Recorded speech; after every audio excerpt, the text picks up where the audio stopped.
Hello बच्चों, चलिए प्रश्न को देखते हैं। तो दिया गया प्रश्न है कि यौगिक AB2O4 में ऑक्साइड आयन CCP व्यवस्था में स्थित है तथा धनायन A अष्टफलकीय रिक्तियों में उपस्थित है। धनायन B समान रूप से अष्टफलकीय तथा चतुष्फलकीय रिक्तियों यानी कि वॉइड्स में स्थित है। समावेशित अष्टफलकीय रिक्तियों का प्रभाज क्या होगा? विकल्प ए है 1/2, विकल्प बी है 1/4, विकल्प सी है 1/8, विकल्प डी है 1/6।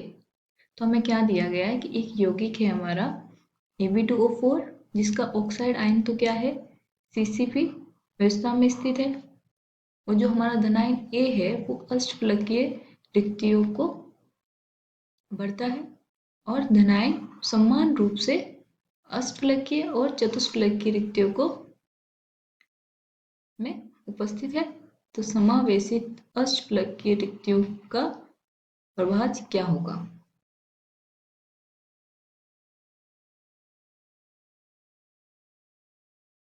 विकल्प हमें दिए गए हैं, हमें सही विकल्प का चुनाव करना है। तो सबसे पहले हम क्या लिखेंगे? मुख्य अवधारणा।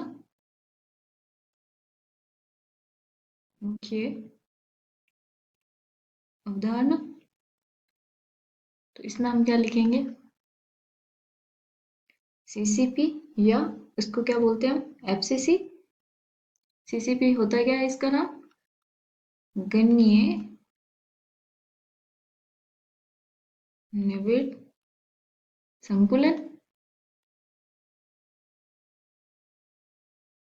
तो हमें पता होना चाहिए कि FCC गणीय निविड़ संकुलन होती क्या है और उसकी संरचना कैसी होती है, उसकी प्रभावी जो प्रभाव इसको कट करना, जो इसके प्रभावी परमाणु होते हैं, संख्या होती है वो कितनी होती है, वो हमें पता होना चाहिए। तो चलिए हम देखते हैं क्वेश्चन। तो क्वेश्चन में क्या बोला गया? CCP, इसकी जो संरचना होगी वो क्या होगी? गणीय है, ये एक घन है हमारा,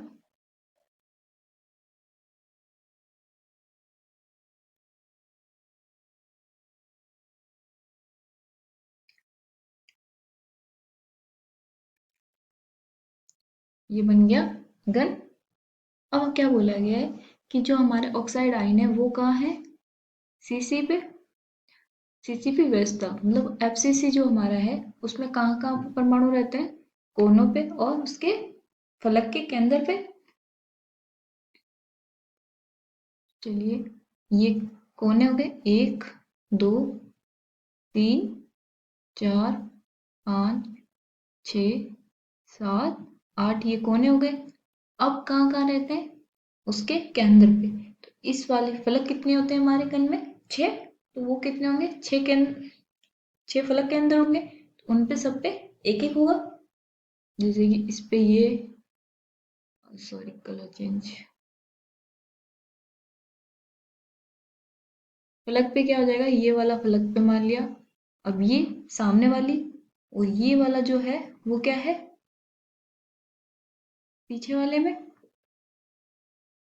ये इस पे, ये नीचे वाला, ये ऊपर वाली फलक पे कितने हो गए? 1 2 3 4 5 6।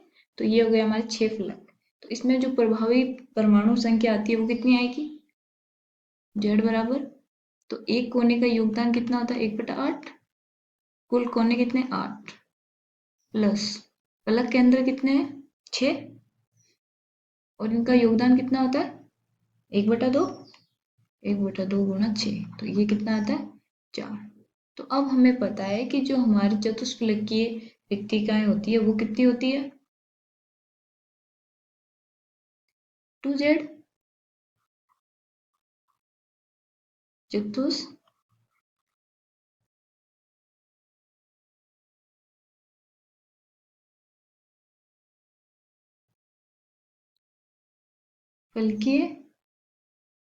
वो कितनी होती है? 2Z। तो वो कितनी हो जाएगी? 2 गुणा 4 बराबर 8। अब अष्टफलकीय कितनी होती है? वो होती है Z के बराबर, तो वो कितनी हो जाएगी? 4। तो हमें पता चल गया कि अष्टफलकीय रिक्तियां टोटल कितनी है? 4। अब हमारा जो ऑक्सीजन है वो कितना है 4, तो यहाँ पे जेड परमाणु क्या है हमारा 4 है, तो वो CCP यानी FCC बना रहा है। अब हमें देखना A और B को, तो A किसको भर रहा है अष्टफलकीय, B किसको भर रहा है समान रूप से अष्टफलकीय और चतुष्फलकीय में। तो B के परमाणु कितने हैं हमारे पास 2, तो अब ये समान रूप से एक किसको चतुष को, एक किसको अष्टफलकीय को, तो इसके पास 2 है तो इसका एक परमाणु इसमें चला जाएगा, एक परमाणु इसमें चला जाएगा, और जो A है वो तो पहले से ही अष्टफलकीय में जा ही रहा है। तो हमारे अष्टफलकीय में कुल परमाणु कितने हो गए 2, ए का एक परमाणु बी का एक परमाणु, तो वो कितने हो जाएंगे 2। कुल अष्टफलकीय रिक्तियां कितनी है अष्टफलकीय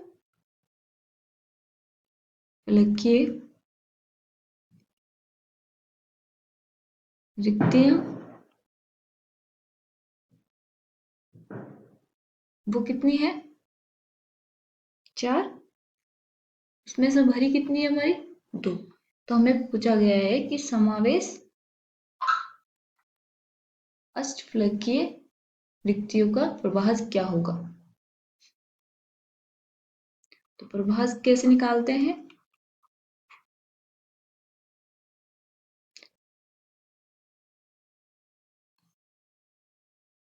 भरी हुई रिक्तियां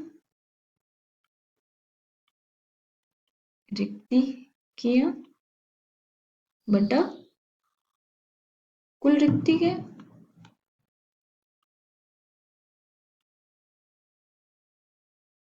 तो भरी कितनी है हमने 2,